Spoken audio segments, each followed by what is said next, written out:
steps for the Bullseye Lab. Talk about some of the basic concepts with it. I knew we did in class a little bit, but just to kind of rehash, is I want you to put together your spreadsheet for the data that you're going to gather, so that way you're ready to go as soon as we get back in school next week.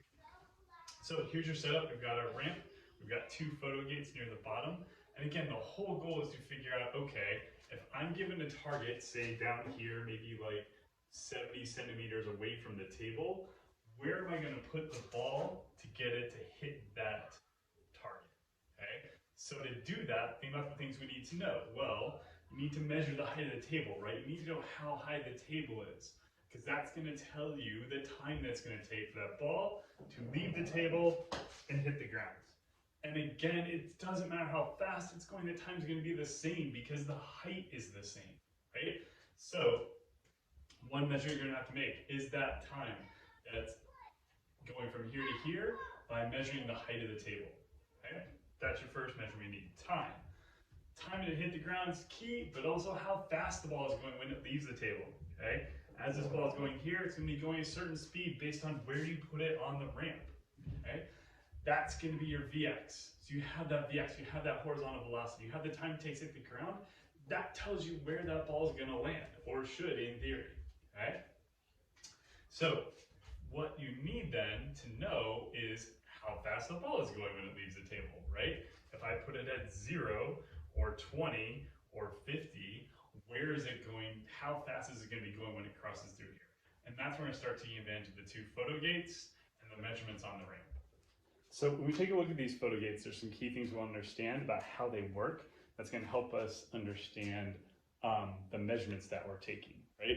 They're a photo gate. They work by light. What they do is they pass a beam of light between the 2 sides. So if we take a look here and zoom in on this, okay, you might be able to see this or not. I don't know, the lighting might be a little tough, but there are little holes here that pass the light from one side to the other. And when that light gets broken by some object, that's when it sends a signal to the computer to document that time, okay? So the whole idea is as the ball rolls through, okay, it will break one photo beam, and then it will break the other photo beam, and then we will know the time it took for that ball to go between the 2 gates, okay? So that'll give us the time between the 2 photo gates, but we want to know how fast it's going. Well, if you know the time between the 2 photo gates, and we assume that the ball's not really slowing down too much as it goes through them, okay, which it won't, because we're not going to drop it from here. We'll drop it from a little bit higher up. We'll drop it where it's going fast enough where it's not really going to slow down between those 2 points. We just need to measure the distance.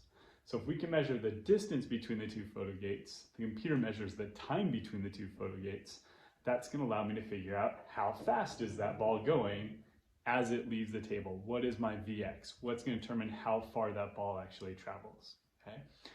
Now, in order to chart those velocities, like where I put the ball versus how fast it's going, what you will see on the ramp itself here, and hopefully you can see the numbers, is there's a tape measure that's been taped inside it, okay? It's not measuring a distance, it's purely measuring locations. It's gonna measure your launch position. So what you're gonna do is you're gonna take the ball and you're gonna put it, say, the 0 mark, and you will let it roll down and go between the 2 photo gates, and it will document the time. And you're gonna do that 3 times. So you go here, roll it once, roll it twice, roll it 3 times. Then you're gonna go up to 5, then you're gonna go up to 10, 15, 20. You make your way all the way up the ramp. So you're gonna document it 3 times from every position, going all the way up the ramp, and from 0 to 5, all the way up to here to 100 at the very top, okay? And every time you go up, thinking about that, gravity's gonna affect the ball more, so more time to accelerate it. So what's the ball gonna be doing? It's gonna be going faster when it goes through those 2 photo gates. The time between the 2 photo gates is gonna shorten, and the Vx that you're gonna find is gonna be increased, okay? Now, being very careful with your measurements of, the only measurement you really need to be careful with here isn't location on the ramp, okay? You're gonna be pretty close every single time. That distance between the 2 photo gates is gonna be key, because that's what's gonna really determine your Vx.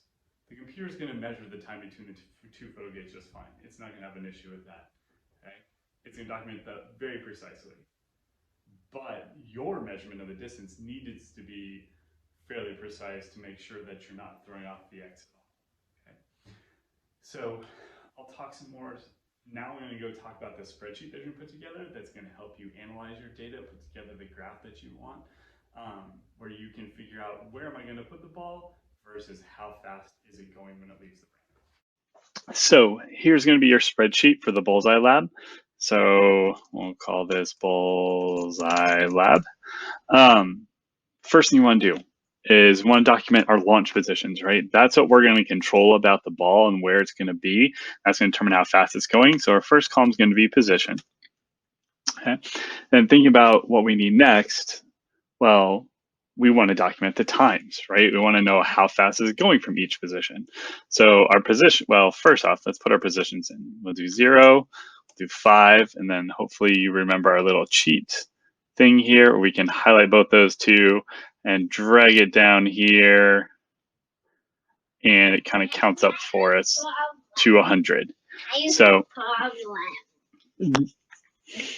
now we have our times that we're going to get for each position. We're going to do 3 times at each position. So let's make this T1, make this T2, we'll make this T3. That'll be our 3 times for each individual location.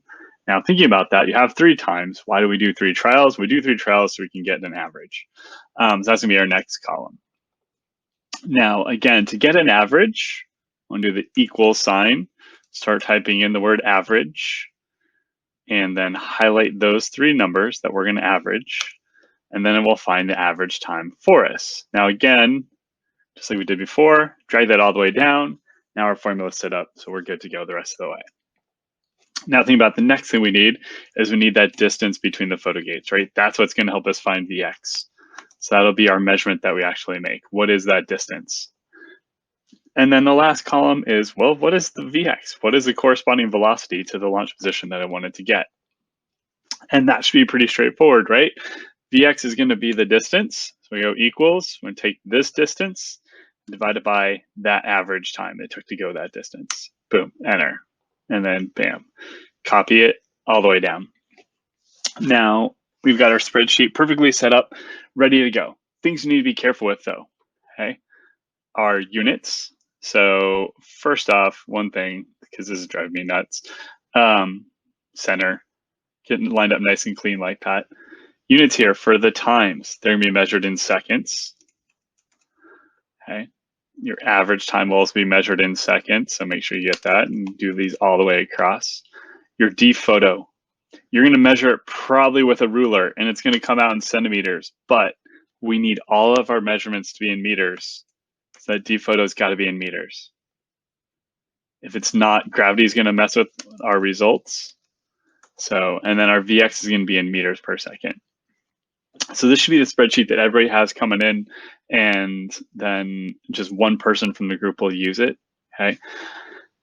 As you're going through and gathering your data, you should notice as soon as you type in times, you'll get a Vx if you have your D photo in there, and then those Vx's should steadily increase. Not drastically, but they should steadily increase as you go along.